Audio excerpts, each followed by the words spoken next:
So what is your mission for season 2 of Salem? What's the overarching kind of goal for this season?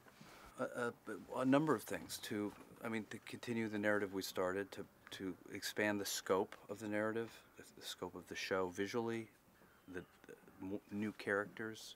Really just keep exploring the world and not just do the same thing over and over again. I mean, the season 2 starts, the characters already going on such a different trajectory than they were. Our goal is to be scary. We want to make sure the show continues to explore the creepiest dimensions of this world and to tell Mary Sibley's story, because it's really a show about Mary Sibley at the end of the day. And all the characters are important, but she's the epicenter of it all. And I really love her character and love the way Janet plays her. Is the second season of a series where, the first season has spent so much establishing this world, is the second season a little bit more fun and exciting for you, because then you get to break the rules of the world a little bit more? We made a choice to introduce the audience to this world mid-stride. I mean, it's not the beginning of the witch conspiracy. They've got it underway. Like, you're thrust in the middle. Cotton Mather doesn't arrive in town. He's there. Like, everything's in motion. So we didn't do a traditional premise pilot in that regard. And so we never felt that we were too busy with exposition. And if anything, we've probably could use some more exposition. We just kind of tell the story. And Lucy Lawless is joining you this season, and certainly an exciting addition to the cast. Can you talk a little bit about her character, and also, is she the person that could she bring John Alden and Mary together, like to join forces against this common threat? Well, hey, that's a great idea. So perhaps we'll see that.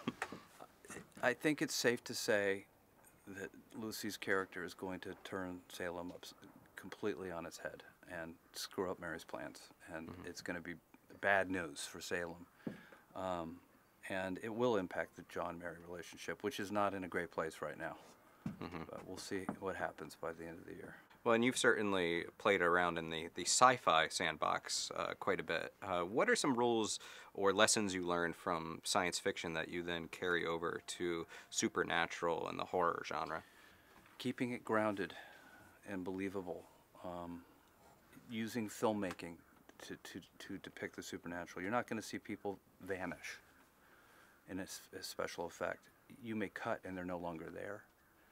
Somehow that's better. Making sure things have some measure of logic to them and being consistent with it, and not just making shit up as you go along. Those are some of the things I brought from the science fiction realm to this. Okay. And finally, what is the why is this such a good time for horror on TV right now? I don't know. I really don't know the answer to that question. I can only speak as a fan. I've wanted horror on TV for, my whole life. I would seek it out. Why now? Why is this whatever generation's watching these shows?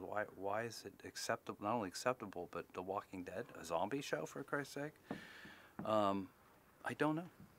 All right. I don't know the answer. I'm glad it's happening.